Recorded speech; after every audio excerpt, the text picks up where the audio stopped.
Oke, ketemu lagi dengan inspirasi TKI Bambang Prasojo. Kali ini kita ngobrol-ngobrol dengan Mr. Ipul, Mr. Ipul Saiful Farid, Mr. Burger. Nah, oke kawan-kawan semuanya, apa yang menarik dari obrolan kita kali ini adalah tentang kita bicara tentang perayaman. Kang Farid ini usahanya Baru. Sebenarnya udah lama, usaha hidupnya udah lama. Hidupnya udah sekitar umur 36. Ini kisahnya menarik sekali untuk dikupas. Nah, usaha yang baru dijalani sekarang ini adalah pemotongan ayam. Bekar. Jualan ayam potong di pinggir jalan. Nah, ini menarik. Jadi menariknya pertama adalah Kang Farid ini belajarnya pemotongan ayam di tempatnya Mas Anas yang dulu pernah kita upload itu. Ini kalau mau lihat videonya ini di sini. Nah, pemotongan ayamnya Kang Anas belajarnya. Nah, Kang Anasnya belajar di Kang Roni. Jadi ini adalah amal jariah ya. Ini menarik sekali. Sesama STKI, Kang Roni itu STKI Malaysia. Terus Kang Anas bukan STKI ya, mahasiswa di Korea. Nah, Kang Farid ini Saiful dulu pernah ke Jepang, gitu. Nah, Jepang terus ke Korea. Ke Korea berapa tahun? 3 tahun. 3 tahun. 3 tahun, Mbak. Orang 4 tahun 10 bulan, Mbak.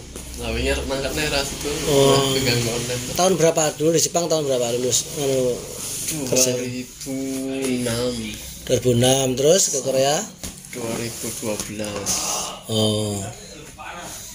Terus di Korea tahun 2012 sampai 2015. Terus online Repkar, Gokar. Tadinya bagus tuh. Gitu ya. Padahal udah ikut sending data. Nah, pulang dari Jepang itu berarti cuma setahun di rumah. Ya gua 2006 kok sampai 2009. 2009 2010 akhir kan 2012 akhir berangkat Korea nih. Berarti 2 tahun. Pulang dari itu dulu pulang dari Jepang usahanya apa itu? Itu pecel lele di Jalan Kaliurang. Bongkar pasang, capek banget tuh. Jalan Kaliurang. Ayo. Sama teman? Sendiri. Nah, kok terus berhenti? Kenapa berhenti dulu jualan pecel lele itu? Ya nggak tahu, langsung sepi. Pada banyak main pakai dukun. Apa? Main kono Bang? Digokat loh. Ya, maksudnya gini, orang itu kalau orang Jawa itu anehnya gini, kalau di Korea itu saya nggak pernah dengar orang cerita soal perdukunan segala macam itu. Nah, orang Indonesia itu terbiasa menyalahkan keadaan yang dikambing hitamkan, biasanya demit yang kambing hitamkan. Padahal sepi atau tidaknya itu tergantung dari banyak hal. Kita sendiri bisa karena promosinya kurang, ya, pelayanan servisnya kurang, rasanya juga kurang. Jadi pada waktu itu berbarengan dengan boomingnya Popeye dan Olive. Dan kita kan image-nya lesehan ya. Momentumnya itu pas ada barengan sama fried chicken. Betul. Akhirnya kita kan jualannya kan di lesehan. Nah, di lesehan itu kan image-nya kotor lah, nggak higienis tuh. Ya namanya lagi ada barang baru tuh, yang baru keluar. Akhirnya terus, ya itu pengaruh sekali itu ayam itu. Sempat berapa tahun jualan ayam pecel lele? Pecel lele itu saya sebelum pulang dari Jepang itu udah jalan, udah ada yang babat alas. Udah di jalan sama orang tua. Jadi 2009 itu akhir ya pulang itu saya udah jalanin sekitar sampai 2010 2011 2 tahun. Nah 2 tahun itu kok omsetnya terjun toh. Tadinya buka pertama itu Babat Alas bagus. Udah berapa bulan dari terjun itu? Udah setahun sebelum pulang Korea itu kurang lebih. Ya Jadi memang orang usaha itu paling berat itu adalah memulai usaha. Ada fase-fase beratnya. Nah fase berat kedua itu tahun pertama. Setelah tahun pertama itu fase berat. Fase berat lagi itu kalau udah fase kedua dan ketiga itu fase-fase berat. Ya beratnya panjang. Tapi kalau kita bisa melewati tahun ketiga itu insya Allah nanti kita akan melandai usaha itu atau bisa meroket, bisa melandai, bisa meroket. Jadi memang harus sabar sebenarnya. Dan hampir semua penjual pedagang itu ngalami tahun pertama itu ngalami penurunan omset, itu biasa. Tahun kedua, tahun ketiga itu oleng-oleng. Nah tahun ketiga kemudian baru menemukan cara, menemukan jalannya gitu. Nah terus setelah itu ke Korea. Nah di Korea terus usaha buka kontrakan. Buka kontrakan. Ya sambil jalan. Buka kontrakan. Kontraknya ada berapa Kang? 4. Buka kontrakan. Terus katanya dulu punya kebun sawit di Kalimantan. Hah? Masih sekarang? Enggak ya. Ada enggak? Nah, itu kontrakan itu berapa? Satu kamar sewanya? 800. Kos-kosan 800. Wah. Nah, dulu menariknya ini di sini nih. Ini saya dulu tinggalnya di sini, di kontrakannya ini saya pernah mengontrak kalau nggak salah berapa bulan ya? 3 bulan ya? Lebih ya. Berbulan-bulan lah pokoknya saya itu mengontrak di rumah ini karena saya waktu itu punya usaha jamur dan ayam geprek yang dekat-dekat sini. Jadi saya ngontrak sama istri di sini di kontrakan ini. Nah, sebenarnya pemasukan tiap bulan kan udah pasti jelas lah itu 8 kali 4 itu piro atau dapat atas lah lumayan tulisan untuk hidup ya. Iya. Sebenarnya Bang Farid itu santai loh jane. Ada kejeglong. Ya dah. Jalan tuh banyak ceklongan jadi harus berhati-hati. Nah, ini pengaturan ekonominya yang perlu diperbaiki. Ya. Nah, sambil kontrakan ini keluar booming GoFood Grab car. Sampean akhirnya nge-Grab juga. Grab.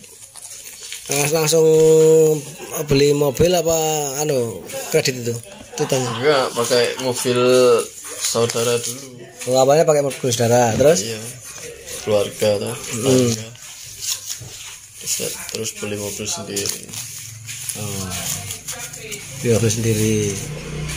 Nah, terus dari Grab itu termasuk gimana? Prospeknya gimana waktu itu? Sebenarnya bisnis transportasi itu nggak ada matinya. Bagus banget. Iya. Cuman kan ini kita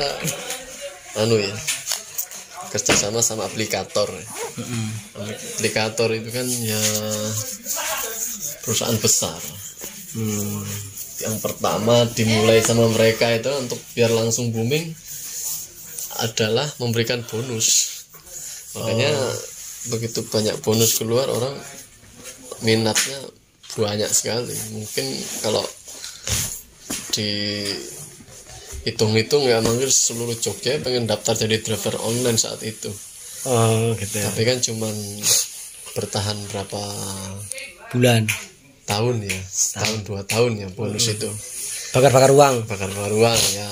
Jadi begitu cara trik perusahaan besar itu untuk menggait mitra atau konsumen baru. Jadi dikasihkan bonus, dikasihkan pendapatan yang banyak. Akhirnya sekarang lama-kelamaan kan hilang bonusnya. Memang sengaja endingnya itu untuk dihilangkan. Karena kan mereka mau dapatkan dari mana ya. Nah, terus dulu waktu masih jalan Grab sama Gokar dua-duanya jalan semua ya sampean ya? Saya fokusnya sebenarnya di Gokar. Awalnya naik Grab itu cuman gonduen-duen aja sih. Tapi ya sama-sama gacor sih. Lancar. Itu tapi sehari dapat berapa sehari? Nek dulu jangan tanya, dulu itu bisa 1 juta. Buas. Itu gila dulu itu 900, 700, 800 itu biasa. Tapi kan cuman bertahan selama setahunan lebih tuh. Lumayan setahun. Iya, begitu ini langsung bonusnya diturunkan toh, potong-potong akhirnya memang untuk dihilangkan. Nah sekarang berbalik, yang ada cuman potongan gitu. Untuk bonus itu juga sekarang nggak ini sih, ada dibagi voucher kayak gitu. Cuman ya kembali lagi voucher itu sebenarnya 1 juta itu selain dari tarif juga dari bonus. Iya, jadi kita nggak ada potongan kan, jadinya besar. Kalau sekarang berapa itu pendapat bersih kalau sekarang Gokar itu? Sekarang itu kalau 12 jam ya, 12 jam kita on itu bisa 400-500 bisa, asal badannya aja 12 jam. Dari awak ya. Saya pernah kemarin sebelum PPKM itu malah 900 bersih. kotor. Nah potongannya apa? Potongan bensin berapa? Bensin sama makan. Bensin berapa bensin? Bensin itu di rata-rata pendapatan 500 itu ya sekitar 100-an. Itu rata-rata, bisa lebih sedikit kalau mobilnya irit kan bisa ya sekitar 100-an itu. Nek 600 itu jatuhnya sekitar 120, 130. Tergantung jarak terakhir kita drop di mana. Kadang kan kalau drop terakhir di Bantul sana lah, kita pulangnya kan bensin otomatis kan banyak. Iya banyak. Kalau mau sekalian pulang, kalau kita hidupin terus nanti tidak pulang-pulang, nyantol terus. Ya toh. Malah makin menjauh ya. Jauh. Bisa-bisa mata orang order ke Solo tengah malam. Ada, nggak mungkin. Pernah kayak gitu. Oke, teman-teman semuanya. Doakan usahanya lancar ya. Amin. Sukses.